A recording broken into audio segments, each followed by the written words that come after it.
Alô, meu nome é Cristiana Lima e sejam bem-vindos a mais um vídeo neste nosso canal.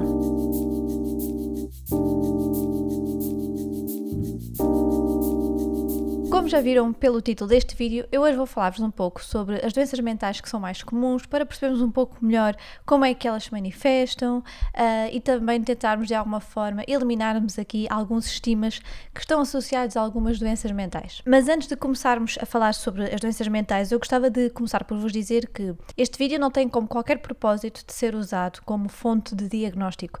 É apenas um vídeo informativo para vocês saberem mais sobre estes assuntos, partilharem também este conhecimento com os outros. O objetivo geral é mesmo espalharmos a palavra e conhecermos um pouco mais sobre este mundo das doenças mentais. Começando por uma definição geral, portanto, é uma condição que afeta a pessoa, afeta os seus pensamentos, os seus sentimentos, as emoções, o humor da pessoa, afeta de uma forma prolongada no tempo e faz com que depois exista impacto na sua vida pessoal, na sua vida profissional, educacional, portanto, tem impacto em várias dimensões da sua vida. Num dos estudos que eu li, falava em que quase um quinto da população portuguesa sofria de doença mental, ou seja, estamos aqui a falar de mais ou menos uma percentagem de 19%. Eu confesso que acho que esta percentagem não traduz a realidade. Eventualmente é uma percentagem baseada nos diagnósticos que existem, mas acredito que existam muitas mais pessoas que não foram aqui incluídas, ou porque nunca tiveram diagnóstico, ou porque nunca procuraram ajuda e, portanto, não conseguimos chegar a esses números. Eu diria que é um número significativo, mas infelizmente eu acredito que o verdadeiro número seja muito superior a este.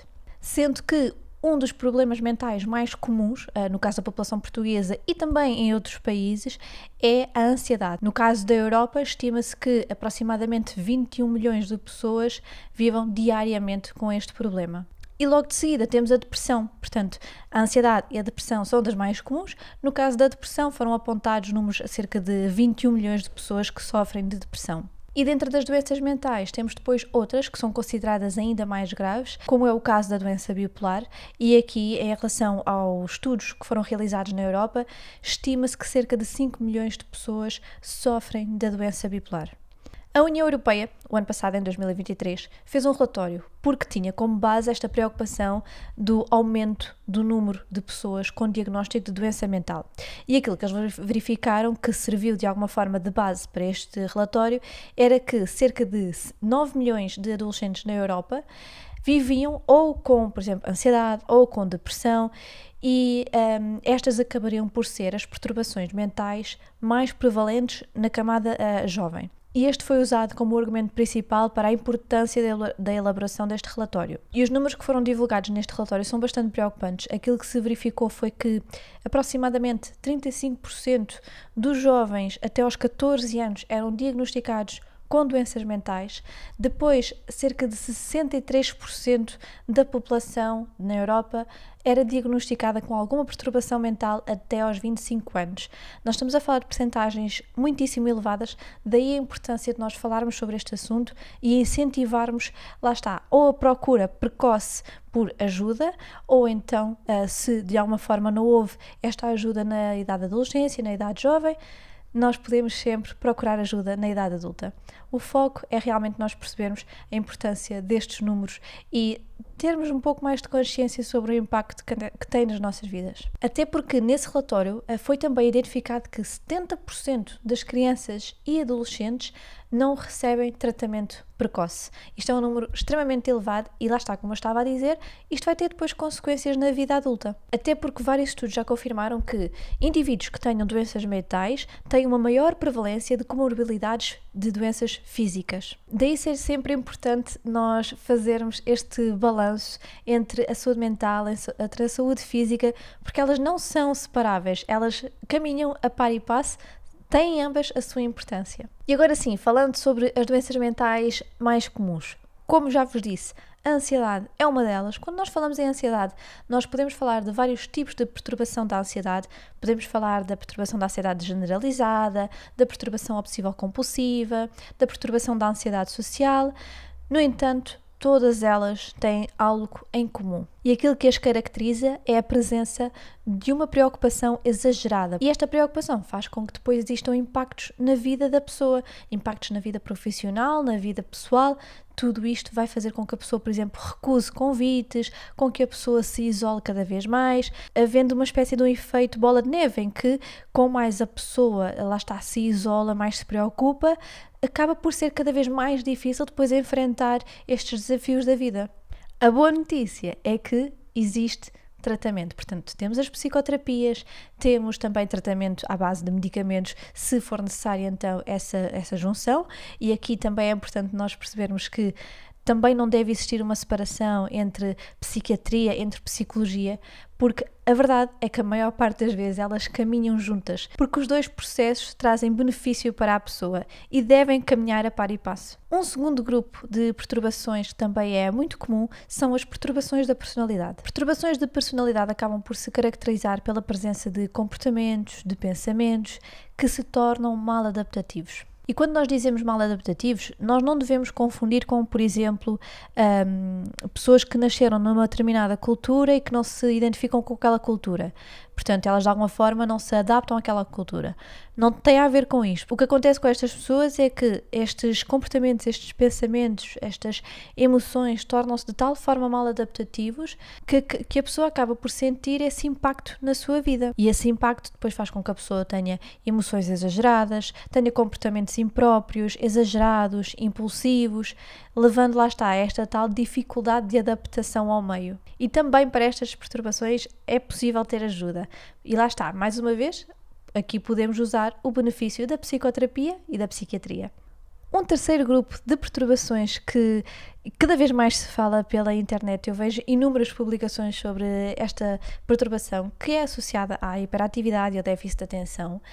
E muitas vezes aquilo que acontece é que existe um estereótipo associado a esta perturbação, que é nós imaginarmos logo uma criança a pular, uma criança que tem uma energia louca. No entanto, lá está, isto não é a realidade. Até porque também é importante nós nos lembrarmos que esta não é uma perturbação exclusiva da infância.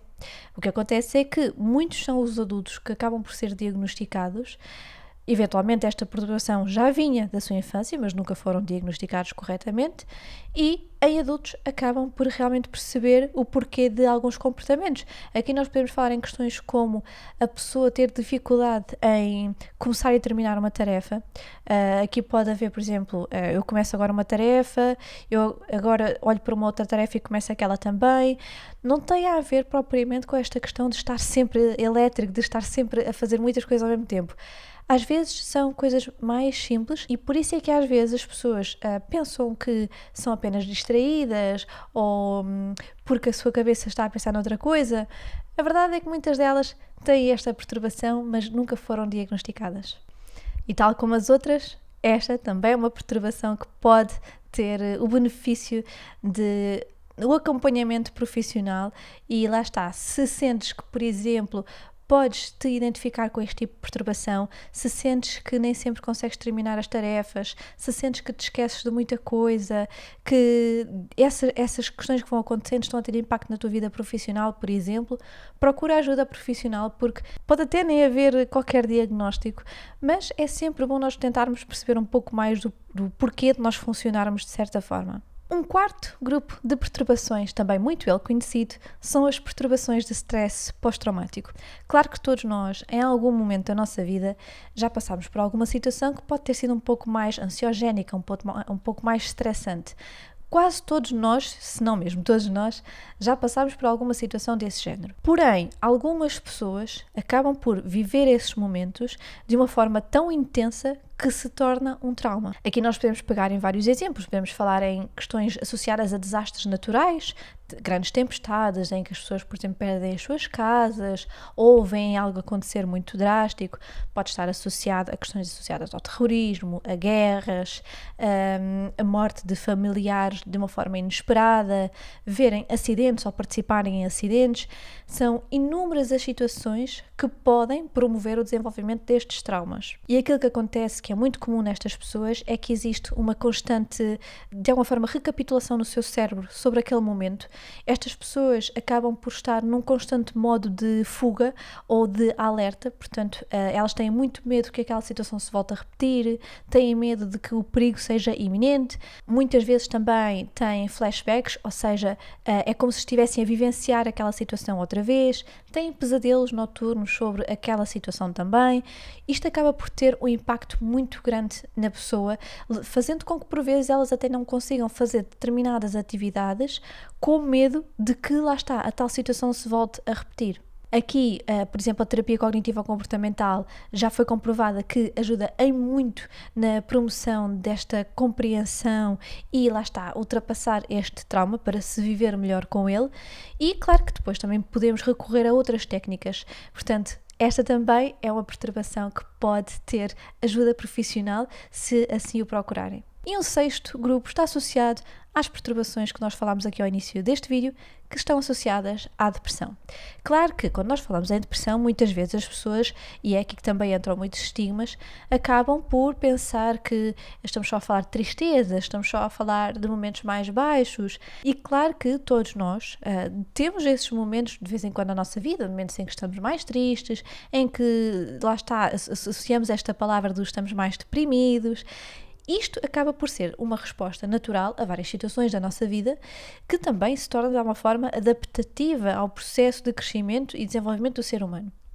No entanto, quando nós falamos em depressão como perturbação, é importante nós pensarmos que, então nós estamos a falar de algo que impacta de uma forma prolongada no tempo, que faz com que a pessoa tenha dificuldade em, por exemplo, manter as suas relações sociais, manter as suas relações profissionais, e aquilo que é muito comum na depressão é, lá está, a pessoa sentir-se numa tristeza muito profunda, sentir-se incapaz, sentir que não consegue sair, por exemplo, daquela bolha, que não consegue enfrentar nada na sua vida, muitas vezes sentem até vergonha de si mesmo, sentem-se culpados, sentem-se sem energia e sentem que facilmente se irritam com alguma coisa. É importante nós percebermos a diferença entre uma pessoa que tem um momento de tristeza esporádico, que acontece e faz parte da vida, e percebermos que há pessoas que sofrem com isto durante meses e meses e meses. E é por isso que é tão importante nós evitarmos estes estereótipos de tirarmos a importância que é de um diagnóstico, por exemplo, de depressão. Também na depressão, a terapia cognitiva comportamental foi já por várias vezes comprovada como sendo uma das abordagens que maior eficácia tem, mas também outras poderão ter igualmente eficácia, como a terapia psicodinâmica, o uso de antidepressivos. Mais uma vez aqui nós vemos a importância deste trabalho conjunto entre a psicologia e a psiquiatria. E ainda, para finalizar, um outro grupo que também é muito falado também nas redes sociais são as perturbações da alimentação. Aqui nós estamos, claro, a falar muito sobre a imagem corporal que a pessoa tem de si, muitas vezes desfasada da realidade. Ou seja, aquilo que acontece é a pessoa com perturbação da alimentação tem uma imagem distorcida do seu corpo. E aqui podemos falar de questões de obesidade como questões de anorexia. Estas pessoas vivem com o sentimento de uma repulsa pela sua imagem corporal, portanto, elas não gostam de todo daquilo que veem e fazem de tudo para tentarem mudar isso. Sendo que aqui uma das mais comuns é a anorexia nervosa. E nas perturbações da alimentação é muito importante haver um acompanhamento quase 24/7. As pessoas muitas vezes têm que registar diários da sua alimentação, têm que ser também muitas vezes medicadas, tanto que aqui muitas vezes aquilo que acontece e uma das opções que é tomada é o uso de residências de apoio a estas pessoas. Enquanto que existem outras perturbações que podem ter um acompanhamento mais desfasado, por exemplo, imaginem ir de 2 em 2 dias, ou 3 em 3 dias, ou de semana a semana, as perturbações da alimentação carecem de um acompanhamento muito mais incisivo. E estas são algumas das perturbações mentais que são mais comuns. Existem ainda outras que podemos falar num próximo vídeo e, como eu vos disse ao início, é muito importante haver um diagnóstico precoce, porque aquilo que vai acontecer é que, se uma criança for diagnosticada atempadamente, ela poderá usufruir de aulas de educação especial e, com isso, promover o seu desenvolvimento. Enquanto que uma criança com, por exemplo, um déficit de atenção, que esteja na mesma sala que outros alunos, ela terá um desenvolvimento muito mais precário do que os seus colegas. Aqui é muito importante ela ter um acompanhamento especial, dedicado, em função daquilo que são as suas necessidades. Diz-me aqui nos comentários se conhecias todos estes grupos de perturbações, se houve alguma que te surpreendeu, e lembra-te que o objetivo deste vídeo é nós eliminarmos alguns estigmas que estão...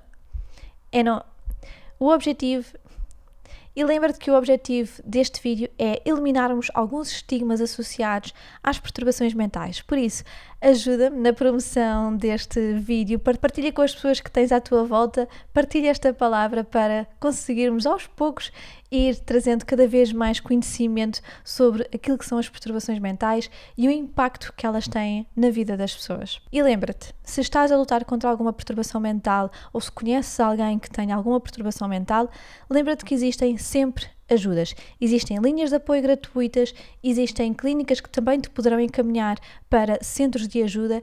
É uma questão de procurar essa ajuda, seja para ti, seja para alguém que tu sabes que precise dessa ajuda. E mais uma vez, é importante nós lembrarmos que, assim como nós nos preocupamos com a nossa saúde física e de vez em quando fazemos os check-ups para ver se está tudo bem, a nossa saúde mental também importa.